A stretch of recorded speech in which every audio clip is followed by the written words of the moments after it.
kesalahan terjemahan maupun penulisan. Semua editing raw dikerjakan sendiri oleh Mr. L.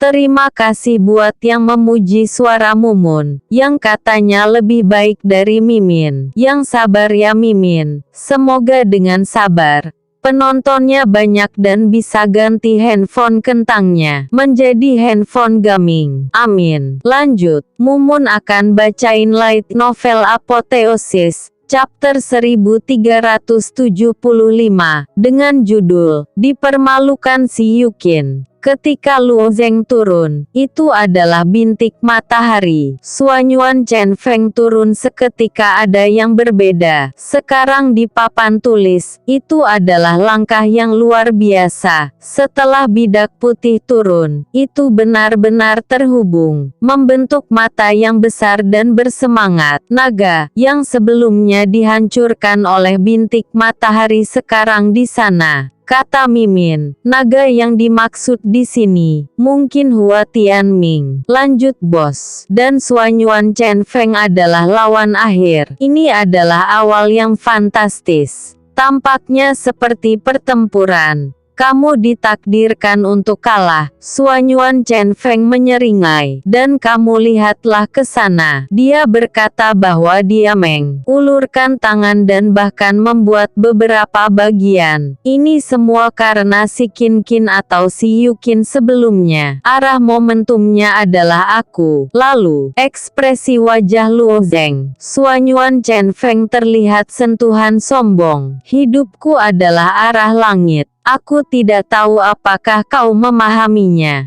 Pengurangan nasib ini akan terjadi. Lagi pula, sejarah akan tercapai. Sebenarnya aku anggap, kamu sudah mati. Bagaimana kamu bisa memblokir seranganku? Suanyuan Chen Feng mengeluarkan senjata merah, dan ujung senjata tiba-tiba bergetar dan bergerak. Jika kamu tahu, pahami situasimu, dan pahami bagaimana seorang pria dibantu oleh wanita. Tentu saja itu membuatmu jadi mudah. Kamu sudah bagus, sampai tingkat ini. Hei, kamu tidak akrab dengan Luo Zeng. Mengapa kamu mengatakan ini kepadanya? Jangan katakan itu pada Luo Zeng. Tiba-tiba si Qin Qin menjadi marah. Dia tidak bisa peduli tentang hal-hal sebelumnya. Suanyuan Chen Feng ini tidak dapat dijelaskan dari sebelumnya. Tapi dia menjelaskan bahwa Luo Zeng tidak pantas untuk si Yukin disarankan untuk meninggalkannya. Hal-hal lain, si Qin Qin dapat mentolerir.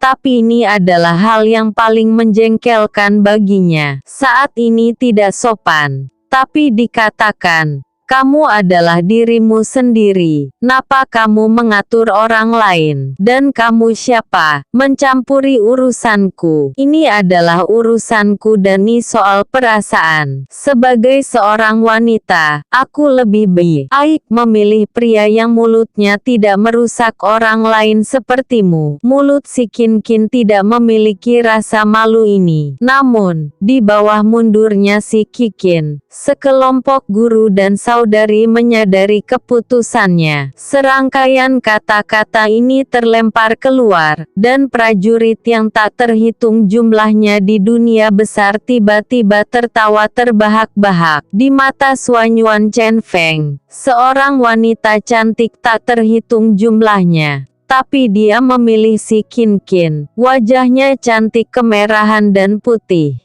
Tidak tertandingi. Jadi Suanyuan Chen Feng jatuh ke dalam kecurigaan. Dia meragukan pesonanya. Kehilangan kepercayaan.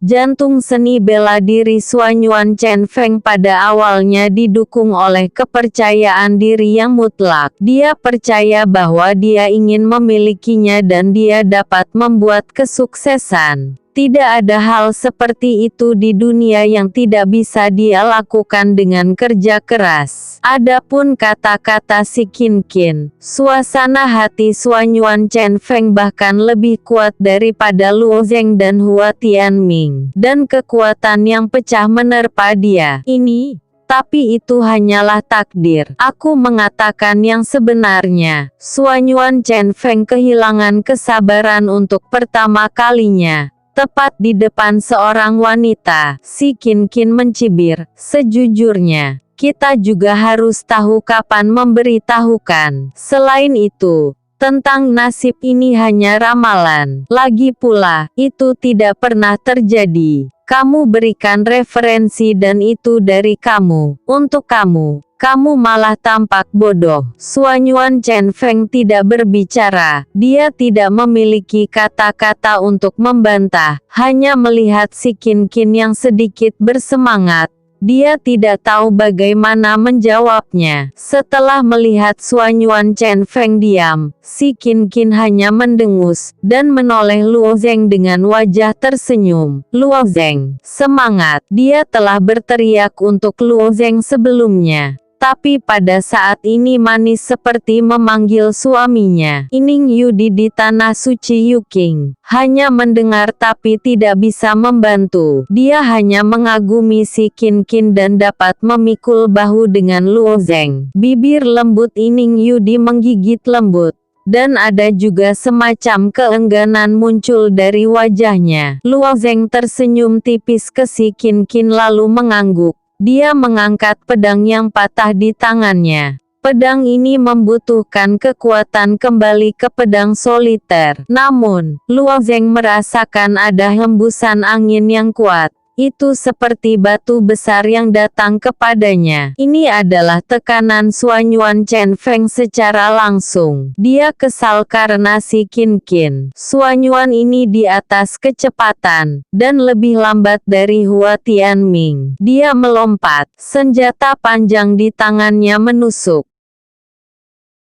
Orang ini, betapa dendamnya akan seperti ini. Luo Zeng juga agak terdiam. Kabut putih muncul di permukaan Luo Zeng. Tapi 8 lagu asap terbang dengan mata untuk menghindari pandangan sekilas ini. Boom! Ujung senjata hanya selebar 2 jari dan panjangnya 3 inci. Dampak dari senjata ini tiba-tiba membanting kuat. Satu-satunya tempat di mana Luo Zeng berdiri, runtuh secara langsung dan membentuk lubang raksasa, yang menyebar ke daerah sekitarnya. Sosok Luo Zeng sudah melayang ke sisi lain papan catur. Suanyuan Chen Feng terbang, dan sosok itu seperti pesawat ulang-alik, laju cepat, ditekan, dan ditembakkan. Luo Zeng tidak memperhatikannya, berputar-putar menggunakan senjata panjang. Kali ini Luo Zeng tidak melarikan diri, bahkan senjata panjang dekat dengan Suanyuan Chen Feng. Sementara pedang langsung ke kepala Suanyuan Chen Feng. Suanyuan Chen Feng menghindari serangan Luo Zeng. Di bawah pembalikan senjata panjang, belakang tongkat panjang ditarik, ditahan Luo Zeng. Prajurit biasa, jika disapu oleh ujung pistol, aku khawatir mereka dapat disapu langsung menjadi 2. Dengan dingin Luo Zeng tertegun.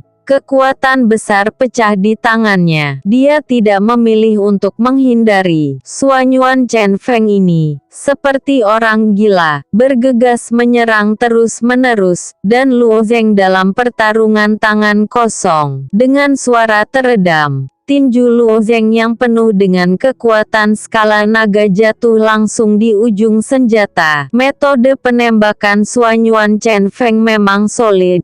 Tampaknya dia harus mengkhususkan diri dalam senjata. Karena senjatanya, ekor naga memantulkan kembali. Dia mengambil kesempatan untuk menyerang lagi. Ujung senjata ke wajah Luo Zeng. Senjatanya memiliki ujung depan yang sangat sempit. Jika dipegang, hampir sama dengan dipotong oleh pisau. Terlebih lagi, senjata panjang Suanyuan Chen Feng juga merupakan artefak tingkat tertinggi. Jika dipegang, aku takut itu bisa menghancurkan tengkorak Luo Zeng. Suanyuan Chen Feng tidak senang, secara alami ingin mengalahkan Luo Zeng. Terlepas dari apakah metode ini dapat menyelesaikan Luo Zeng, dia ingin mengalahkan sekarang adalah kuncinya. Namun, Tembakan itu tidak dapat membunuhnya. Pedang Luo Zeng yang tiba-tiba bergoyang, dan mendorong senjata panjang menjauh.